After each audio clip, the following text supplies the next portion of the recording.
If we couldn't talk, there'd be no telephones. Oh. You see, there are millions of people who use telephones in business every day. Now they'd have to meet their clients face to face. Oh. That would cause enormous traffic problems.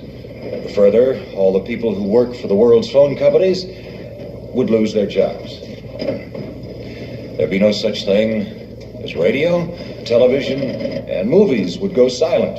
Oh. There's a whole host of ramifications. And Catwoman can do all that? If we let her.